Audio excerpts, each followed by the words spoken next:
What's up, guys? Justin here with Crash Fab, and today we're talking to George, and we got Black Betty here. So Black Betty had an adventure last weekend, man. Like, what happened? Talk me through it. She did, man. So I took my buddy up to Slick Rock, show him the Jeep experience. And on the drive up there, Highway 4, it takes about 2 hours to get to it from my house. Started smelling some burnt plastic smell, you know, something that I've smelled before. My buddy kept saying, "You want to pull over and check it out?" I'm like, you know, let's get to a good spot. We'll pull over, check it out. And it got to a point where it really started smelling a bunch. So pulled over.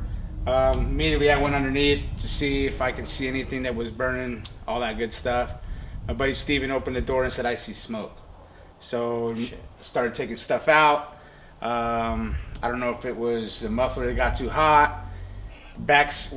Passenger or driver's side back seat got a little hot. Carpet caught on fire. Poured a bunch of water on it to get it out. Yeah. And then let it cool down for about an hour. Okay. Decided, you know what, everything's cool. Okay. We'll go ahead and take off. Drove about 2 feet. Jeep shut off. Shit. So immediately jumped out, popped the hood, fuel everywhere. Oh. Looks like I popped the hose on it and immediately called Justin. So that's where we were at. Yeah, and so like last week, he called me and he's like, "Dude, my Jeep almost caught on fire," and I was like, "Okay." And then like 2 seconds later, or whatever it was, like a short time later, I get a picture of the fuel line burst under the hood, and I'm like, "Wait, fire?" And then this is something like this. This doesn't make sense. But then, so come to find out, it was two separate incidents. And luckily it happened because it was crazy. You know, had it not happened, had it not pulled over, who knows? Right. You know, and like that's the worst case scenario. Like he's driving down the road, you know, going, you know, everything's hot in the engine, the exhaust is there, super hot. Bursts the fuel line, fuel pours on the headers, and you know you've got a fire. Yeah. So it actually was like super lucky that they did pull over, stop, and let it cool down, and crazy story. Yeah. So we got into it this week. Basically, what happened was when we were finishing up this build, we got to a point where I was actually out of town. I think I was actually camping that weekend. I think you were, and we were trying to get the Jeep going for a trip. So he took it down to an exhaust shop and they put an exhaust on. They did a nice job. There's usually like certain things I'm a little bit specific on when I do the exhaust, and so you know, it works, but like, you know, usually I articulate a few things differently. So what turned out happening was the exhaust, the way it's routed, it kind of retains a little bit of heat. It wasn't wrapped up and that kind of stuff. So obviously that got a little bit warm and melted the carpet and the floorboard. Looking at the metal wasn't super hot. Like it didn't like start oxidizing and turning colors, and it didn't boil the paint off, but it definitely got hot enough to light the carpet on fire. Yeah. So super, super dangerous, right? And like, so the carpet like actually like pretty much caught on fire. Yeah. And he had a case, like a nice GoPro case on top of it. It's like all melted and burned. GoPro's gone. Yeah. Is it messed up? It doesn't turn on. Oh man, bummer. No worries. So we lost the GoPro. Well, that's a bummer. So what we did to fix that problem was we wrapped the full exhaust with heat tape or heat fiberglass wrap.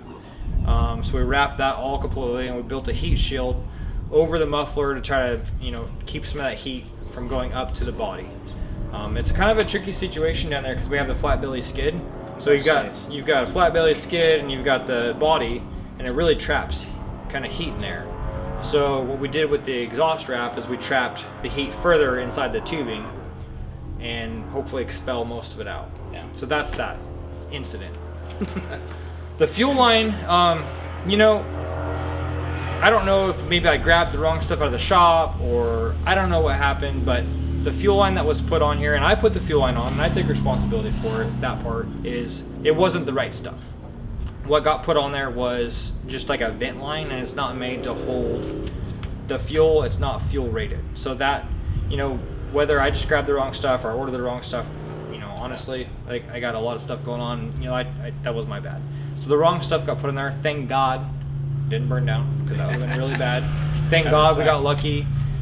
So basically I stripped the whole fuel system out. We built a whole new fuel line system this week.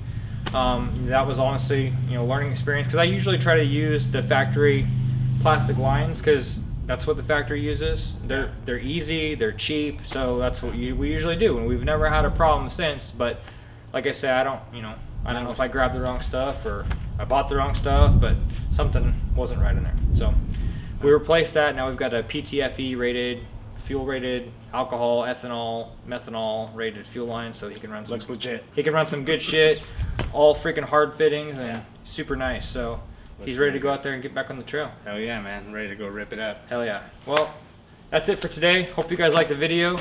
Check out some of that footage of us changing the lines and see the work that we did to replace it. As always, don't forget to like, subscribe, follow, and it's Friday.